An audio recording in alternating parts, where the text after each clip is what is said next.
Para empezar esta ponencia quiero aclarar algo. México, Argentina y Singapur son países de que se han tomado muy a pecho el tema de la fintech. Tanto así que México en la región ya tiene su propia ley fintech para ser es pionero en esta materia. Nosotros actualmente no contamos con una regulación específica en materia fintech, pero eso no significa que que a nivel administrativo y tributario no existan regulaciones que nos aplican. Para empezar, voy a comenzar con lo simple.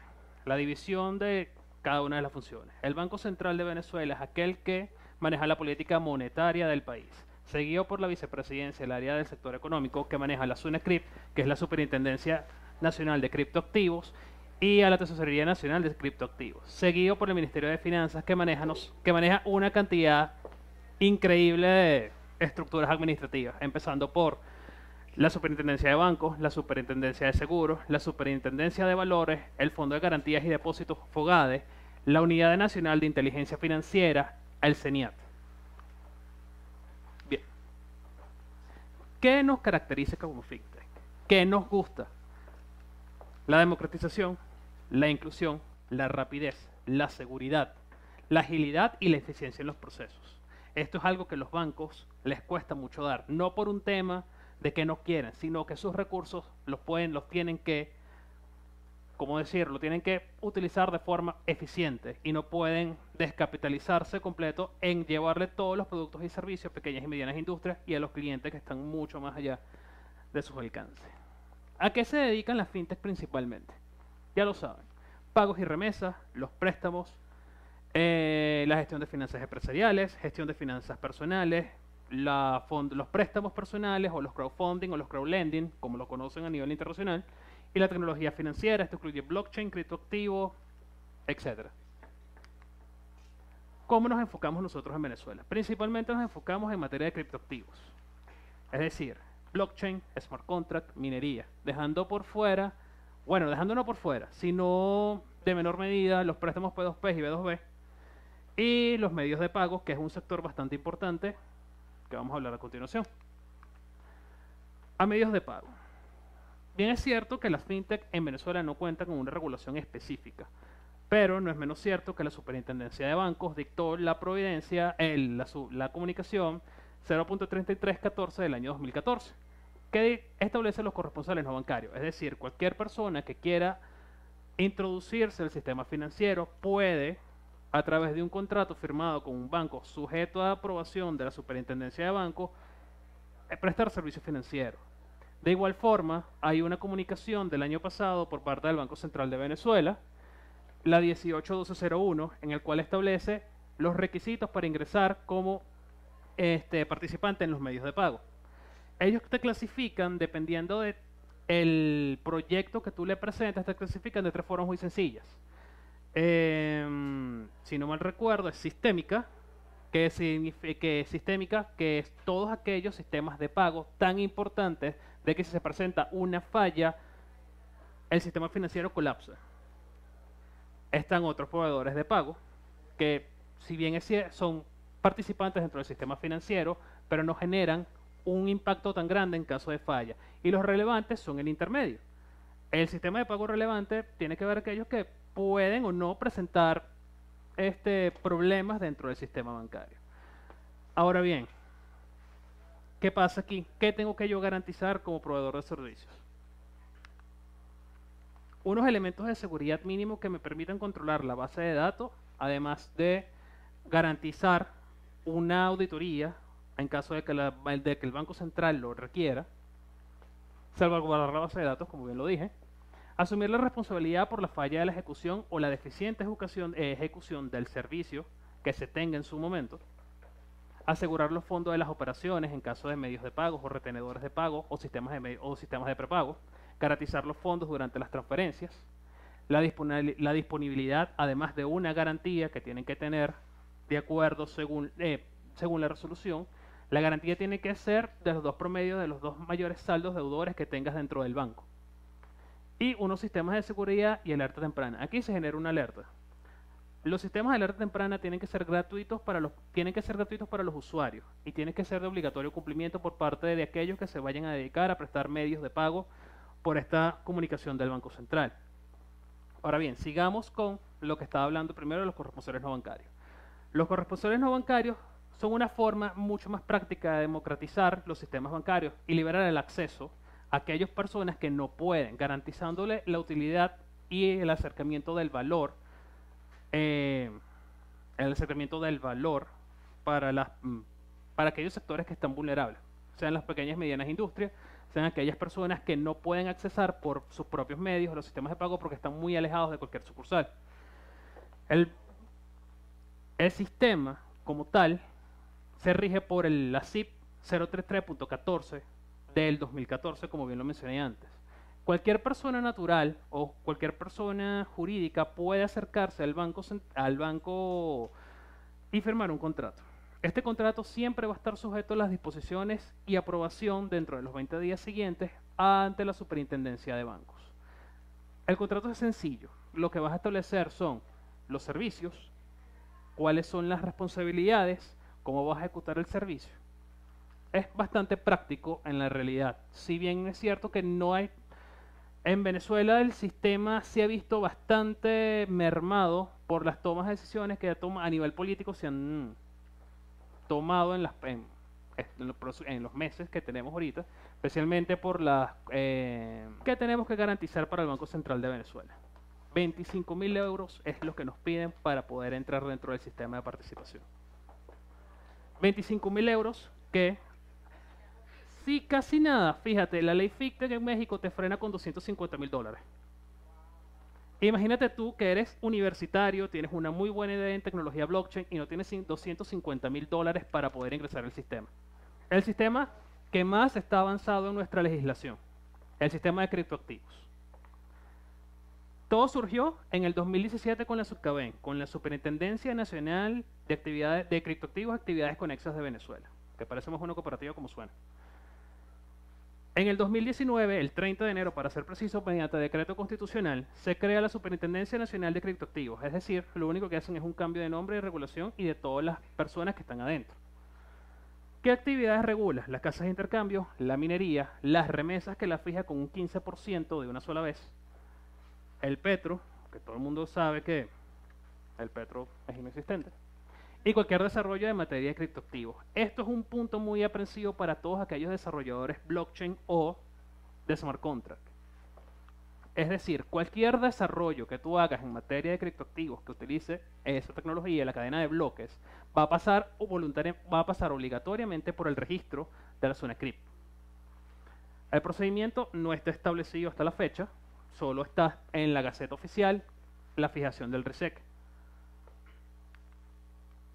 Pero ¿qué pasa con la Superintendencia Nacional de Valores y la Superintendencia de Seguros? Pocos se han manifestado. La Superintendencia Nacional de Seguros sí emitió un comunicado no accesible en su página, de la cual le querían establecer los primeros contratos de fianza con Petro, pero es un documento inaccesible y no existe una reglamentación todavía clara al respecto, especialmente porque la SUNACRIP no ha emitido públicamente los accesos para la compraventa de los petros. O sea, yo no puedo acceder a una unidad bancaria, a cualquier taquilla que ellos dispongan para acceder al petro. La SUNAVAL es importante que se manifieste. Fíjense, a nivel internacional, quienes decretan, quienes sacan los conceptos y quienes puntualizan qué es un activo y qué es una moneda son las unidades del Banco Central, en este caso, como se llama en cada uno de sus países, y las superintendencias nacionales de valores. ¿Por qué esto es importante? Porque no todo el mundo, no todo lo que se hace en un criptoactivo tiene el facsímil de moneda, porque primero tiene que pasar por un tamiz bastante delicado de definiciones. Y la superintendencia y los superintendencias nacionales de valores de cada una de las jurisdicciones definen cómo se emiten los títulos. ¿Qué pasa con la blockchain? La blockchain es un facsímil de intercambio de valores, es una permuta entre varios usuarios que le asignan un valor. Si la SUNACRIP no define bien esto, se generan bastantes problemas, como lo vamos a ver más adelante en los temas tributarios. La OCDE ha dado recomendaciones muy puntuales que Venezuela no ha tomado en consideración. Es decir, que cada una de las superintendencias que se dedican al tema de mercado de valores defina, junto con su autoridad monetaria central, de lo que puede ser criptomoneda o criptoactivo para determinarlo a nivel impositivo, a nivel regulatorio, de una mejor manera y llevarlos a todos por buen camino. ¿Qué otras normas? Uno de los temas más importantes que se tienen es, para las fintech en especial, es la autorregulación. Como bien no existen normas, sí existe un cuerpo normativo bastante denso dentro de Venezuela que regulan estas actividades. Dependiendo del foco de la fintech, sea que te dedicas a iniciativas ICO, IPO, o defines tu moneda dentro de tu exchange como moneda, tienes que adecuarte a esta normativa. La Ley Orgánica contra la Delincuencia Organizada, la Ley Antidrogas, la Resolución 083.18 de la Superintendencia de Bancos, que son las normas que para la prevención de legitimación de capitales y financiamiento del terrorismo, y armas de destrucción masiva, porque el título no puede ser más largo, las normas relativas a la administración y riesgo de legitimación de capitales de la Superintendencia Nacional de Valores, y las normas del Grupo de Acción Financiera, del GAFI. Estas reglas son extremadamente importantes porque son aquellas que te permiten adecuarte al sistema internacional. A la gente del UNIF, de verdad que hay que darle un aplauso por el trabajo que hacen a la Unidad de Inteligencia Financiera, porque gracias a ello todavía seguimos dentro del esquema internacional de finanzas. Porque ellos actualizan a nivel con todos los organismos de cooperación internacional todos los registros en Venezuela. El tema que más nos duele a todos, el tema de regulación tributaria. Esto es muy sencillo a los dos primeros niveles. El impuesto sobre la renta. Todos estamos sujetos, todas las fintechs están sujetas por regulación tributaria. 34% si tu renta neta gravable cumple con los estándares de riqueza. Es decir, que tienes riqueza para darle al fisco 34% exactamente. ¿Qué pasa? A nivel de IVA se genera uno de los temas, mayor de definición, como bien lo definía la SUNAVAL. ¿Quiénes aquí tienen exchanges o trabajan para algún exchange? Nadie. ¡Qué sorpresa! Pues le tengo una buena noticia a los que nos están viendo. Las operaciones de trading no deberían catalogarse en IVA. Y esto es por un artilugio que desarrolló el gobierno para la protección de los títulos valores de la SUNAVAL, emitidos por la oferta pública. Fíjense cómo esto cambia, este nivel impositivo cambia todo, porque tú deberías contar con la aprobación de la SUNAVAL y del CENIAT y de cualquier otro organismo, además de la SUNACRIP, para poder definir y poder establecer un marco regulatorio tributario mucho más claro en estos temas, porque tributo o no tributo es la mayor pregunta de los exchanges ahorita. El decreto constitucional número 35 en el marco de excepción emergencia económica, en donde se establece el pago de tributos en divisas y en criptoactivos. Esto es un tema de muy mala regulación administrativa en esta materia. ¿Qué pasa? Nada dice la norma con respecto a esto. Ellos dicen de que voy a pecharte con criptoactivos si la operación es realizada en criptoactivos, pero ¿en qué tiempo? ¿En qué fecha? ¿Qué hago yo si fui víctima de un airdrop? Si fui víctima de una trampa. ¿Cómo yo catalogo la riqueza en su momento? Quizás, ¿qué tiempo voy a tomar? ¿Qué valor voy a tomar?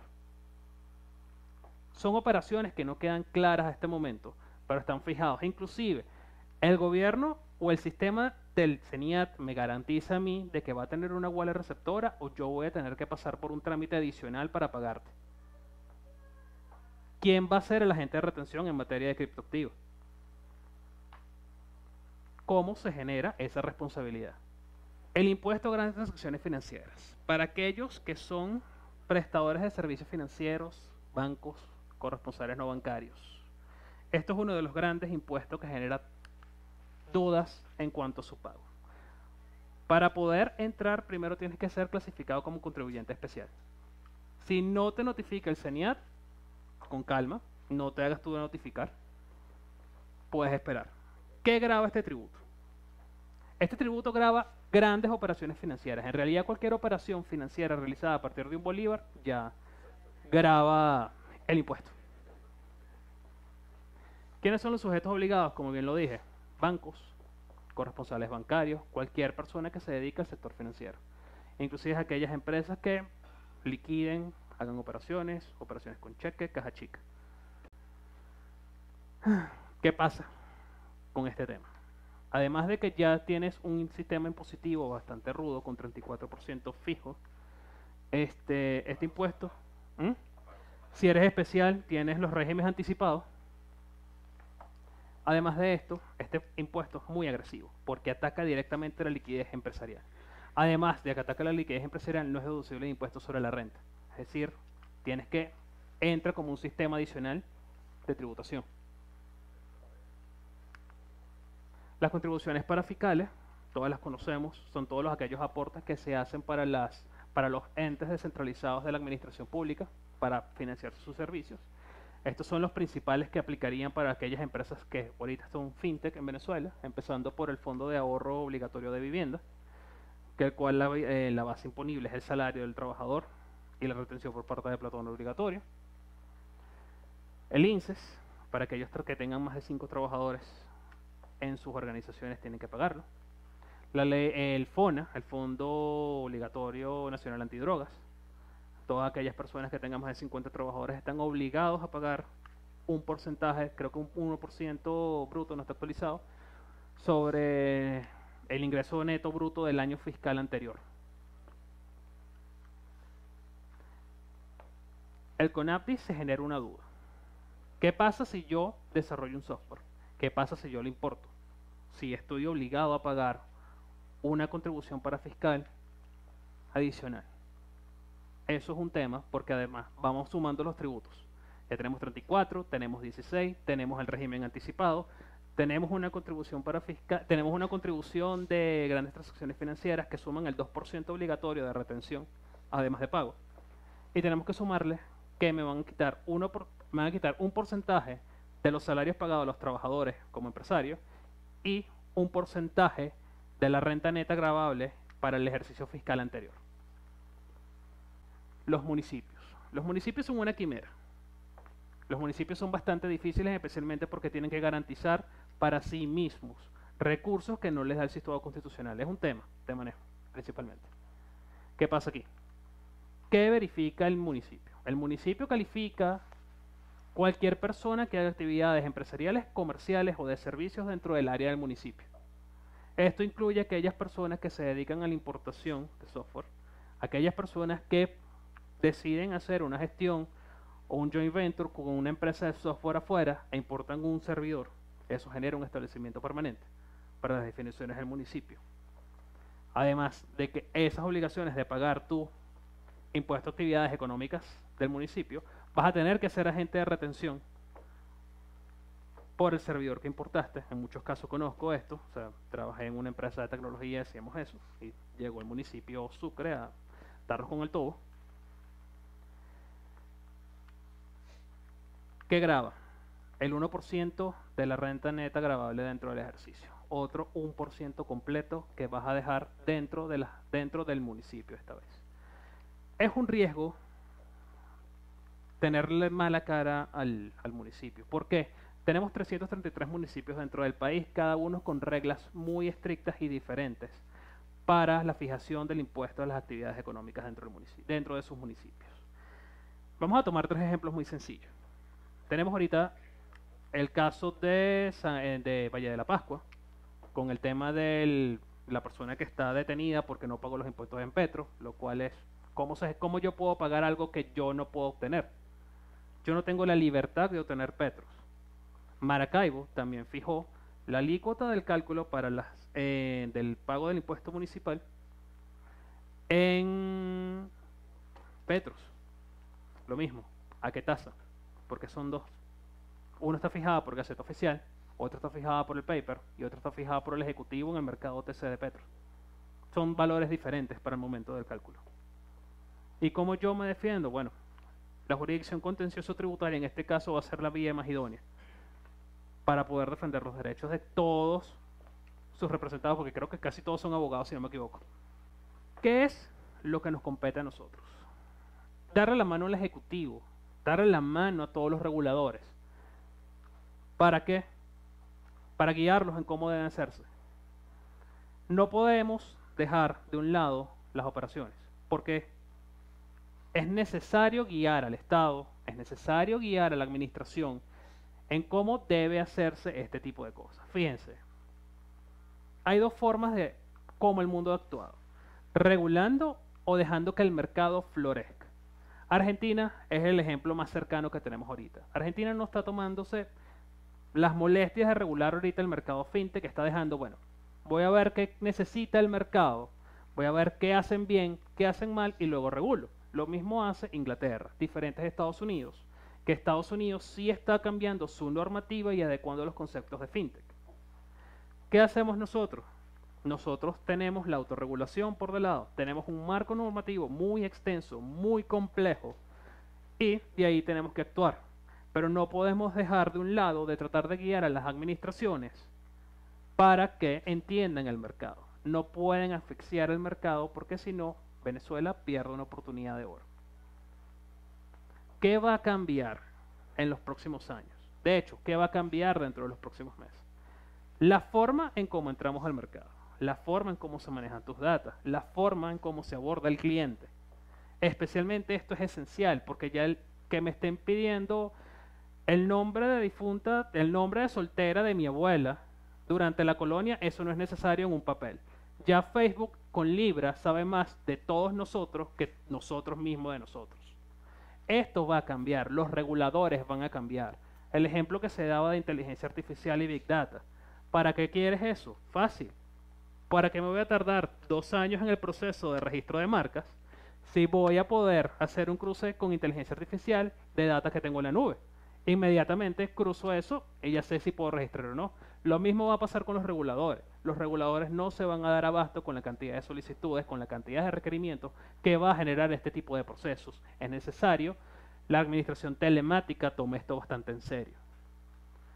El onboarding del KYC, el Kill Your Client with Paperwork, o mata a tu cliente hasta que entre a la empresa con papeleo. Todo eso va a cambiar. ¿Qué es necesario? Es necesario acompañar a la administración. Muchas gracias al doctor.